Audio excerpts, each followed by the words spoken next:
Good morning. This is retired Pastor Karl Schmidt from Calvary Lutheran Church, a little Lutheran church in Amherst, New York. We welcome you this morning to our broadcast, this YouTube audio. Let's see, we're about 3 years into this COVID thing, and amazingly, I finally caught it. It's kind of a beast, this COVID. Now I'm doubly vaccinated and triply boosted, and I'm just finishing up today the last pill of the Paxlovid.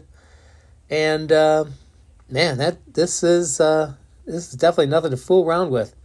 Anybody who doesn't want the help of vaccines and boosts and miracle drugs like Paxlovid, I don't know about you, man. You must really not want to stay alive, because I'll tell you what, I've been through now a week now, and I'm 64, and got all the typical garbage that a 64 could possibly have wrong with you, or at least 6 or 7 of the things. But I'll tell you what, I don't think you'd survive this on your own. I've been through a lot of different things in life, and I knew immediately when I got this thing. It was a real just baseball bat in the chest. Although it didn't strike me in the chest, just everywhere else. Well, anyways, so if you're not vaccinated, let me tell you, go get down and get vaccinated. Because if you get this, and it's too late to get vaccinated then. So, whoa, boy. Hearing people talk about it, and not realizing how bad this disease is. It's beyond me how stupid people can be to not take advantage of whatever help modern science offers. Okay, well, enough of that. Just that since I haven't had this disease before, now that I've had it, and I'm finishing up with it, I know firsthand how stupid you'd have to be not to just go get all the help you can get. It's beyond me. Okay. Whew, it's really hard not to deal with that right now.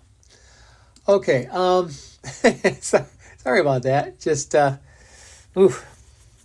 it's hard. So the text for this, we're in the second Sunday of Lent of March 5th, 2023. I'm recording this in the afternoon because as you know, if you've listened to the sermons I have before, I usually in the morning, my voice is just winding up. And with COVID, it's a lot bigger wind up.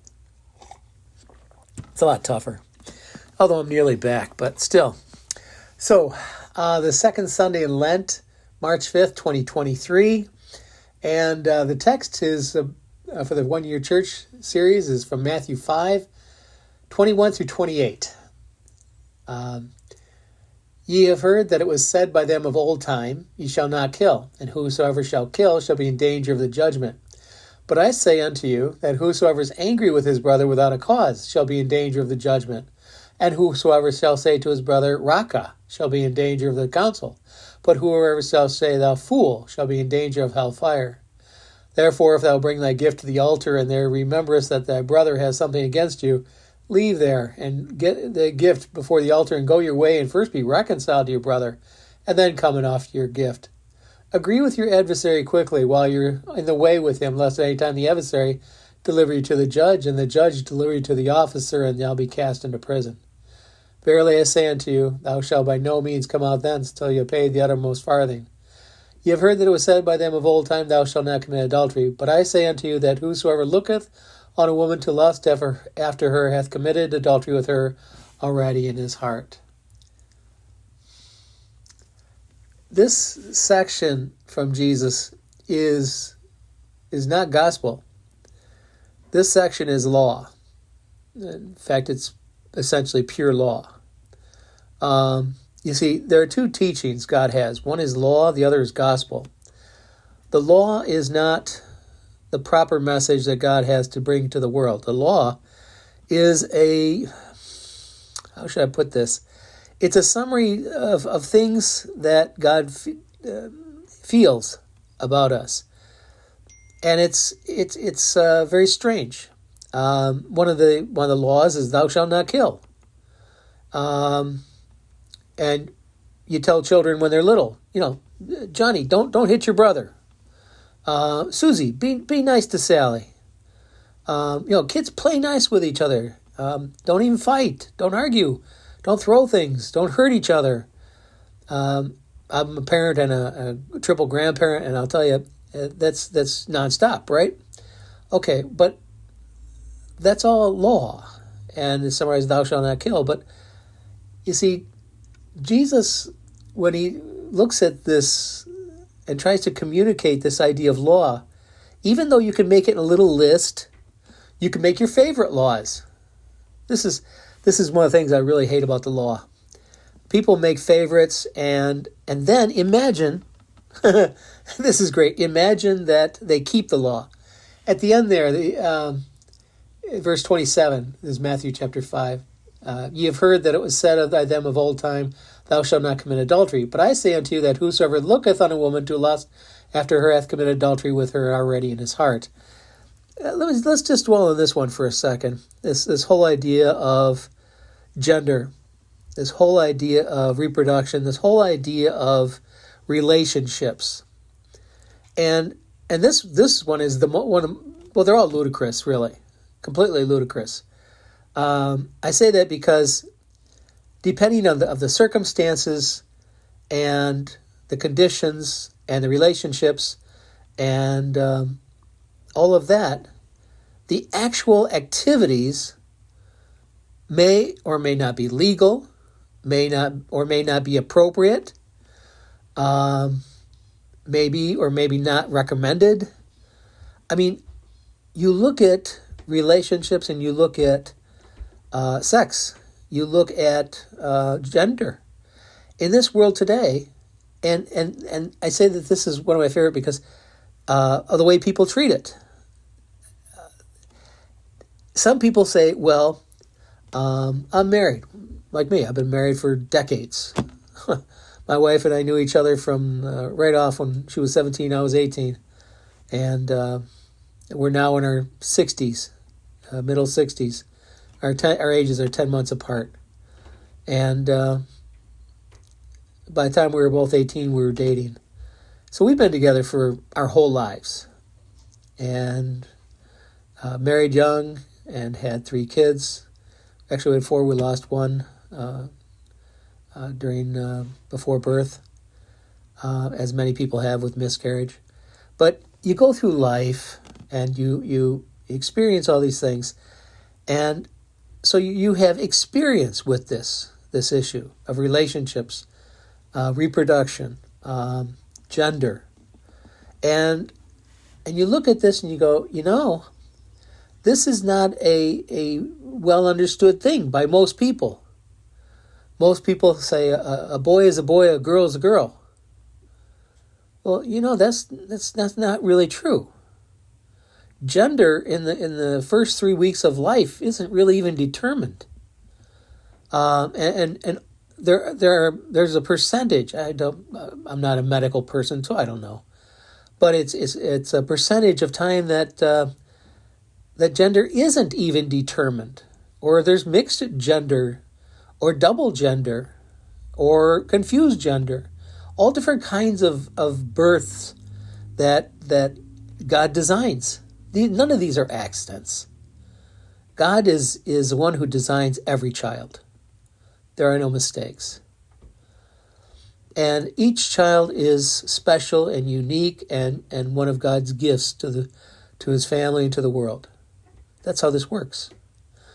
I mean, if you haven't had children, or if you had children but weren't involved with your children, and you're some sort of pietist idiot, well, then I can get it, how you can stomp around, pound your feet, and speak in absolutes.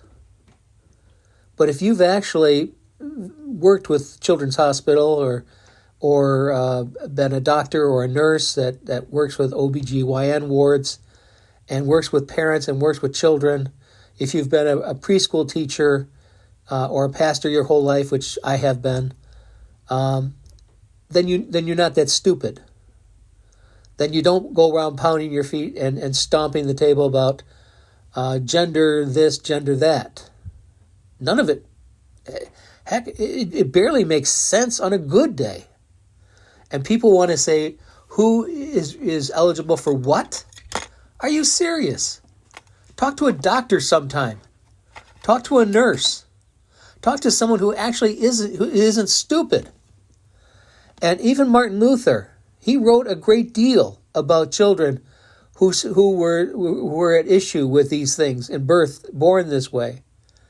And he said God made them like as they are, however it is. That's hundreds of years ago. Martin Luther, 400 or 500 years back. I'm a Lutheran. But he didn't fall for this pound the table and stomp your feet and say, gender this, gender that. No one who knows better is that stupid. Only people who really, really are stupid, who don't understand genetics, who don't understand birth, who don't understand the way God makes children, could turn this whole thing into politics and go into court cases.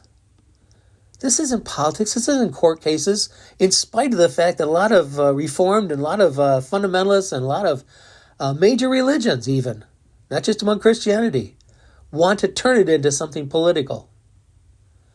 Jesus looks at all this and says, how stupid are you people? That's why he keeps saying, you have heard it, that it was said by them in old time. Now this is 2,000 years ago. This isn't yesterday. When he says old time, he's talking 1,500 years before that. Days of Moses. And, oh, by the way, Jesus is the one who told Moses what to say, and Isaiah, and Jeremiah, and Ezekiel, and all the rest of the major and minor prophets.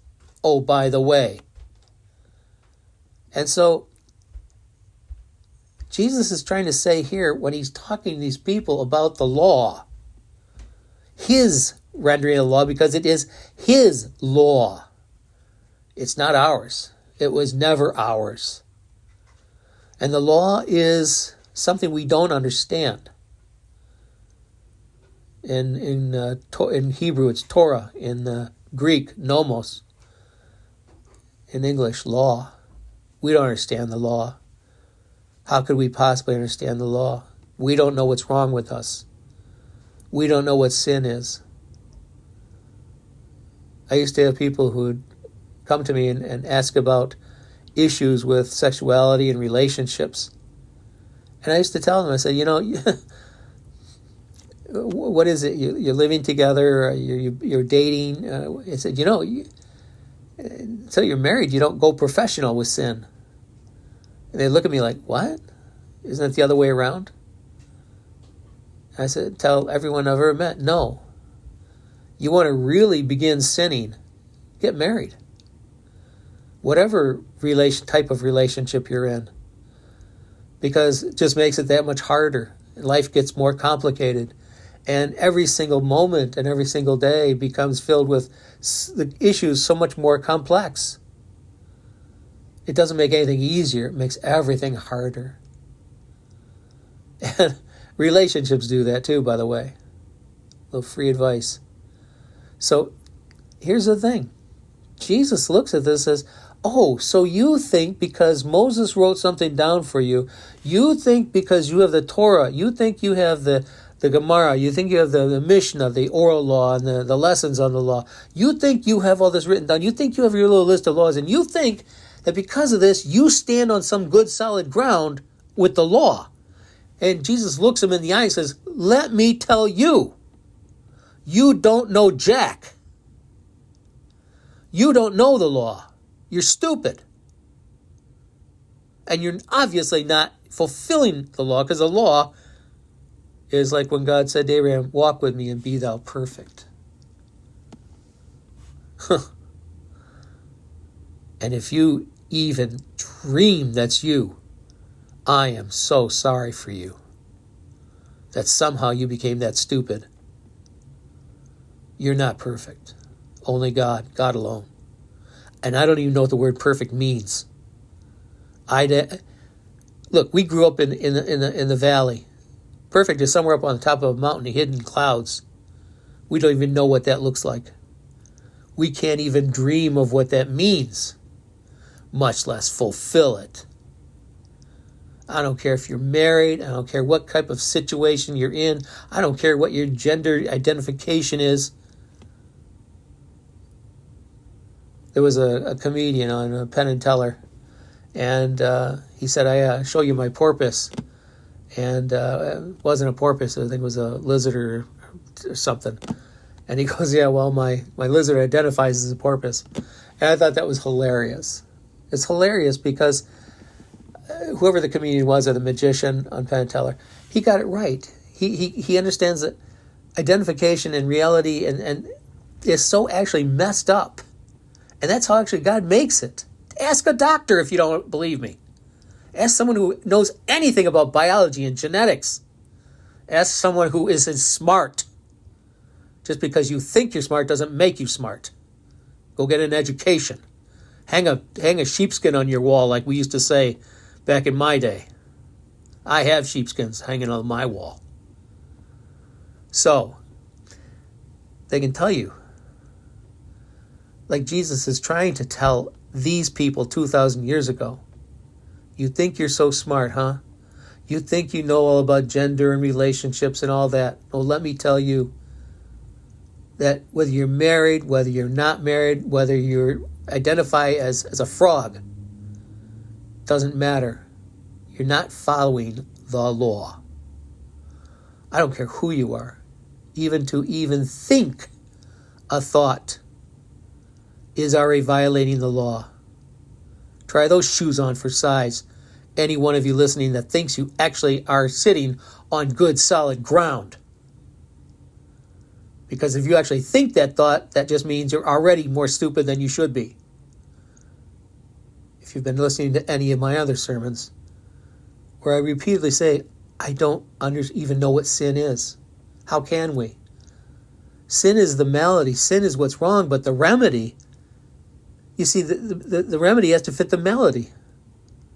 A doctor gives you a pill that is commensurate with what's wrong with the disease. If sin is disease, and the remedy is that the God the Father sends his only begotten Son, Jesus, born of Mary, to become true man and true God, to live into our world, and then that he kills him while his Son represents us? That the Father would slaughter his Son, not just by handing him over to be crucified on the cross, not only to be jeered at by the Pharisees and Sadducees, and not only to be abandoned by the disciples and then family and everyone else runs off, not just that he's abandoned by everyone else in the world, but his Father abandons him too, while at the same time raining all of his anger against the twisted mess of whatever the world is, whatever sin is.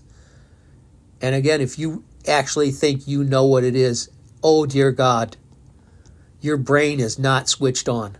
Let me be specific. If you think what sin is, and if you want, I have heard people use this theological jargon. Well, it's concupiscence. We're born in sin, blah, blah. Shut up now. Don't say another word. Like lawyers say to their clients, stop digging. You're just making things worse for yourself.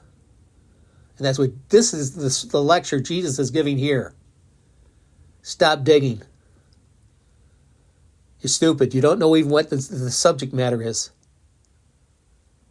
Because the remedy is that God the Father abandons his Son to his own murderous wrath on the cross against whatever it is we are. Now, if you imagine that you are smart enough to know what it is that's wrong, that only, and Jesus asked 3 times, Dad, is there any other way? And Dad says, I'm sorry, my son. Luther wrote a hymn about this moment. It's in the hymnal still. Conversation between Jesus and his Father. Dad, is there any other way? No. Dad, is there any other way? No. The night in the garden, 3 times he prays this great prayer. Father says no every time. Tonight, you're led to die, my son. Not by the hand of the Romans, not by the hand of the Jews, not by the hand of humans, but by my hand, my design, the death I've planned for you to save, to provide remedy for the malady that would otherwise destroy the world, destroy humankind, destroy my children. And so the Father asks his Son to not just lay down his life, but to be pounded to death by the Father with murderous, thundering claps of pure fury and anger of the Father himself against me and against you. Now, if you can say that with your mouth and think that with your brain you understand the math behind that, well, then I can't help you. You're too stupid for the sermon. But if you, in this moment, realize, understand that you are standing in this infinite moment, that you are this creature before God that is in this impossible understanding, that you must follow the law, you have to follow the law, and yet it is impossible that you could, because you're not a creature that can follow the law. You're ruined, you're damaged. And so God takes care of it for you. The Father provides the remedy. And that's why Jesus says, you've heard it old time, meaning you think you're following this? You think you've got this well understood? You think you're righteous? In Hebrew, it's Sadiq. You think you're righteous? In the Greek, it's dikaiosune. You think you're righteous? Ha! You're not righteous. You're wretched. And besides, you're stupid because you don't even know what's going on. So Jesus says, let me tell you, but I say. He repeats it over and over. But I say. Because the one speaking is the Son of God, the very remedy himself. And he is this remedy. And that's the thing, this is the gospel now. Everything up to this point has been the law. Now it's gospel. The forgiveness, the love, the compassion, the mercy, the remedy that the Father provided against the malady, which is what I am. It's not what I do. You see, it's not what you do that is what's wrong, the malady. It's what we are. It's not even who we are. It's not even what you do. It's that you are. And the Son steps in and says, I will make you new. I will make you like myself, to be children of God, forgiven, loved. We're not exactly like him because he's the only begotten Son of the Father. He is God. And again, don't ask me to explain that either. I haven't got a clue. Way above my pay grade. But it's what the Scripture teaches us. And so the Son steps in, offers himself, the Father accepts it, and he is still our brother in flesh and blood, meaning that when the Father accepts him, he accepts me, he accepts you. And does that require some moralistic change on your part? No, because it didn't happen during your lifetime even. It happened before you were born. It happened 2,000 years ago. Actually, it happened long before that. This design was designed before the foundation of the worlds. This design is billions of years old. Trillions maybe, I don't know. But certainly not in our lifetime, our pathetic little short lives, as though we could add something to it, deserve it, or thereby justify our own actions in light of it. We remain, like Luther said, simul justus et peccator, we are somehow at the same time saint and sinner. And the sinner remains a mess. We work on it, but good luck. That's what I talked about earlier. You want to sin, go pro. Get married. You only increase sin. You don't decrease sin.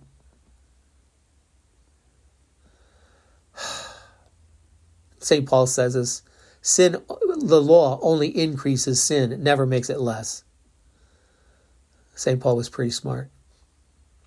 So, the law, never going to help. Again, we don't even understand it or sin. But what does help is God. He sends us the remedy, his Son. And this is even more mind-bending than the rest. The gospel is outside of our imaginations. It is beyond understanding. It is called the mystery of God. The mystery of salvation. And it will, I believe, always be a mystery. I don't know if we'll understand it even when we're in heaven with him. I don't know, a billion years from now we'll understand it. Why would God want me or you? But he does. Just as he made you. Does this mean we should go out and try to do things wrong? No. Are we going to? Yeah. Does he throw us away because of that? No. Will we stop just because we're his children? No. Any of you ever have a perfect child? You're an idiot if you think so. I'm taking care of, well, now that I have COVID, not right now, but once I'm better, and I've been taking care of my 10-month-old grandson. Sweet little kid. But sometimes he gives me a sideways look as he's reaching for something he's not supposed to be grabbing. And I say, and he goes, hee, and reaches his hand further over towards what he's not supposed to have. And I go, and he goes, hee, and he reaches for more. You see, that's what we are. That's how we are. So God the Father is just that, a father. Does he know we sin? Yeah, whatever that is. But he made you as you are. So live your life. But live your life with him. Because he loves you, he made you. He knows you better than anyone knows you, better than you yourself. And that's the idea. That's why he says, it's not how you heard it of old. That's not the real idea. It's, but I say unto you. So, again, this has been retired Pastor Karl Schmidt from Calvary Lutheran Church. Getting better from COVID. I'm just about there. Feeling way better today. Day number 5. So I hope you're doing well. Do whatever you think you can not to get this disease, because it's a real kick in the guts. And don't try to do it without modern medicine. Get in there, get the vaccines, get the boosters. If you get the thing and you're eligible to take Paxlovid, take it for heaven's sakes. I'm pretty sure it really helped me. I mean, what do I know? I'm no doctor, but I'll tell you, I know what I faced. And I needed all the help I could get. And don't be so dumb you don't take all the help you can get. All right. Take care. Retired Pastor Karl. Bye-bye.